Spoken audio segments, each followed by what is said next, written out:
Selamat malam, apa kabar pemirsa? Menemani istirahat Anda bersama keluarga kami hadirkan rangkaian informasi penting yang kami pilihkan dalam iNews Prime. Saya Abraham Silaban. Dua siswa sekolah dasar tenggelam saat bermain di bendungan. Ibu korban histeris saat mengevakuasi anaknya yang sudah tak bernyawa. Dengan motik teluk anak. Inilah detik-detik saat warga desa Jenggik, Mataram, Lombok Timur mengevakuasi siswa sekolah dasar yang tenggelam di bendungan. Kedua korban adalah warga Dusun Samang Desa Jenggik yang masih kelas 3 sekolah dasar. Kejadian berawal saat kedua korban mandi di bendungan usai bermain ke rumah teman sekolahnya. Warga setempat langsung berupaya mengevakuasi keduanya saat tenggelam, namun nyawa salah satu korban tidak bisa diselamatkan. Belum, baru dia gini-gini gitu, langsung tenggelam, langsung saya teriak gitu. Iya, minta tolong sama orang yang mancing-mancing itu kan, yang mancing tadi itu di bawah. Usai peristiwa naas itu, tim Inafis Polres Lombok Timur mendatangi rumah duka dan lokasi kejadian guna menggelar olah TKP. Satu keluarga di Lebak, Banten jatuh dari jembatan gantung setinggi 20 meter. Peristiwa terjadi saat korban melintasi jembatan yang licin menggunakan sepeda motor.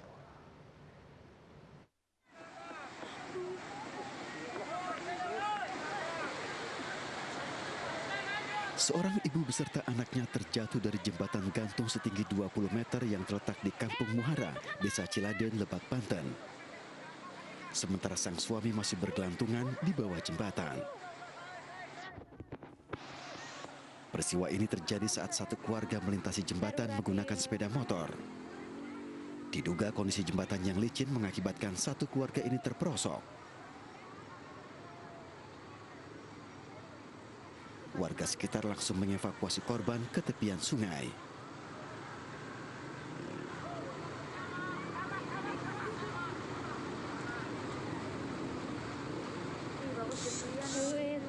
Untuk selalu berhati-hati, dikarenakan kalau hujan turun itu tanah itu terbawa ke jembatan dan sangat licin sekali.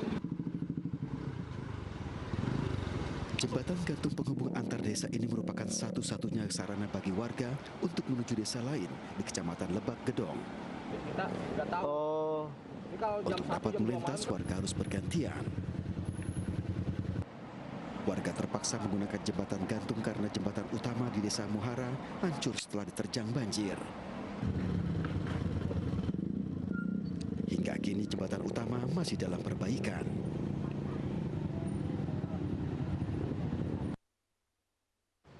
Dinas Ketahanan Pangan, Pertanian, dan Peternakan Cirebon turun tangan menyelidiki kematian ribuan burung pipit. Selain mengambil sampel, petugas juga melakukan swab tes terhadap burung yang mati.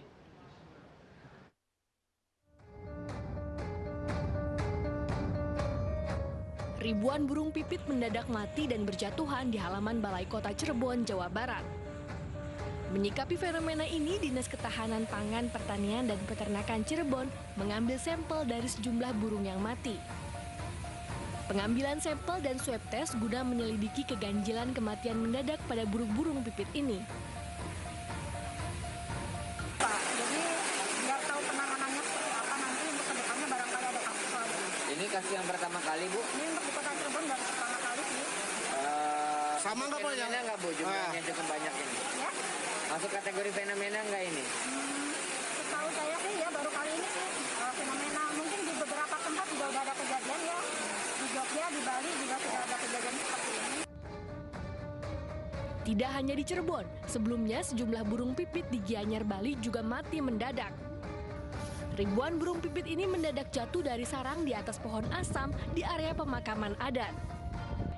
Saat kejadian, kawasan Gianyar sedang diguyur hujan deras disertai angin kencang.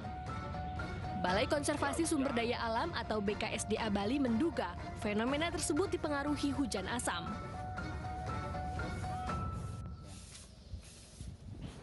Tim SAR gabungan bersama TNI Polri menuju lokasi jatuhnya pesawat perintis Rimbun Air yang jatuh di Pegunungan Wabu, Papua. Badan pesawat ditemukan di ketinggian 400 meter di Pegunungan Wabu.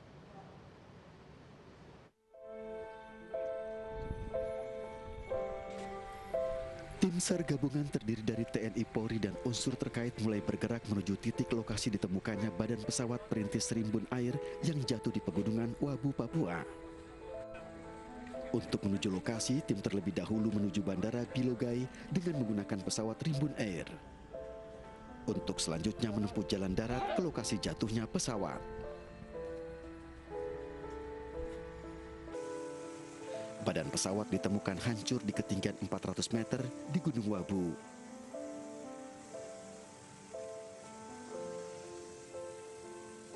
Mencari kondisi bagaimana keadaan di bawah, karena mengingat bakalan ada teknik-teknik yang akan dilakukan untuk evakuasi di lokasi. Itu nanti akan dilaksanakan dari teman-teman SAR. Oke.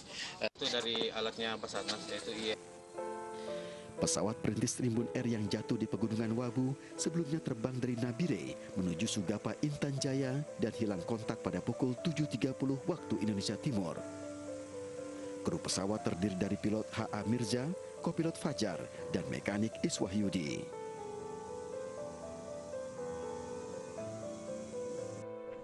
Sementara itu, suasana di rumah duka di Bogor, Jawa Barat, keluarga telah berkumpul. Sejumlah persiapan dilakukan personil TNI jelang kedatangan korban pesawat perintis rimbun air.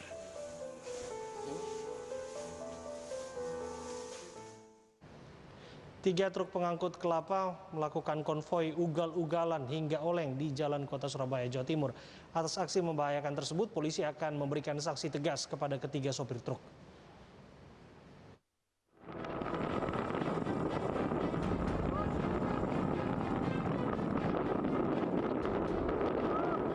Inilah video viral aksi truk oleng di Jalan Protokol Kota Surabaya. Tiga truk pengangkut kelapa ini konvoi di jalanan Kota Surabaya dan viral di media sosial. Sopir truk dengan sengaja berjalan zigzag sambil menggoyangkan bodi truk. Aksi ini tentu saja membahayakan pengendara lain. Satlantas Polrestabes Surabaya tengah mengejar pengemudi tiga truk ini beserta pemuda yang merekam video truk oleng ini. Kami saat ini sudah mengidentifikasikan kendaraan truk tersebut, kemudian juga yang mengambil gambar. Petugas mengimbau agar aksi serupa tidak dilakukan sopir truk lain yang masuk di kota Surabaya. Polisi tegaskan akan memberikan sanksi tegas untuk pelanggar lalu lintas, termasuk bagi pelaku aksi truk oleng.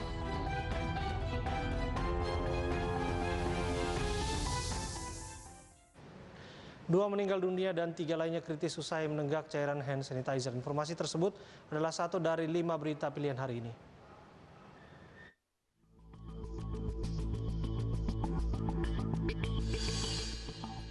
Banjir yang melanda Wajo, Sulawesi Selatan tidak kunjung surut. Setelah 2 pekan, ketinggian air masih berkisar hingga 3 meter dan merendam rumah warga. Ketinggian air bertambah akibat luapan dari Sungai Walenae dan Danau Tempe. Untuk mobilitas sehari-hari, warga pun terpaksa mengandalkan perahu kecil. Berdasarkan catatan BPBD Wajo, 48 desa di 7 kecamatan di Kabupaten Wajo, Sulawesi Selatan masih terdampak banjir dan membutuhkan bantuan makanan dan pakaian.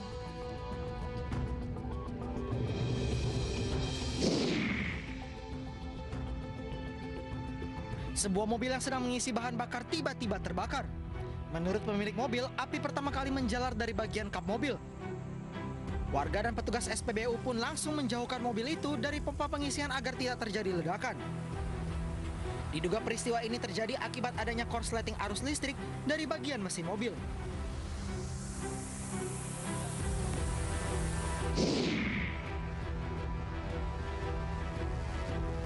Kapal nelayan ini diderek karena nekat menjaring ikan secara ilegal. 11 nelayan ini ditangkap Direktorat Polisi Air dan Udara Polda Sulawesi Barat karena menggunakan bom rakitan berbahan kalsium amonium nitrat. Dari penangkapan ini, polisi menyita 136 botol bahan peledak yang dirakit sendiri dengan menggunakan kalsium amonium nitrat. Guna penyelidikan lebih lanjut, nelayan bersama kapalnya dibawa ke markas Pol Airut Polda Sulbar.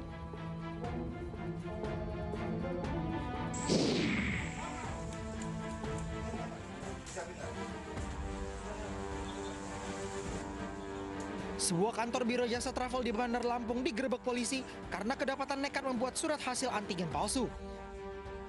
Dari operasi ini, polisi menemukan belasan lembar surat hasil antigen palsu yang diproduksi keempat pelaku dengan menggunakan perangkat komputer dan printer. Untuk meyakinkan aksinya, tersangka melengkapi surat dengan stempel berlogo klinik kesehatan abal-abal. Penggerebekan dilakukan setelah polisi mendapati sejumlah penumpang travel membawa surat hasil rapid antigen yang mencurigakan.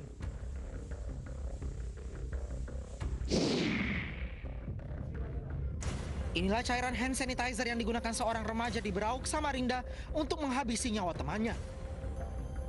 Pelaku sakit hati karena sering dipalak dan menjadi bahan perundungan oleh korban.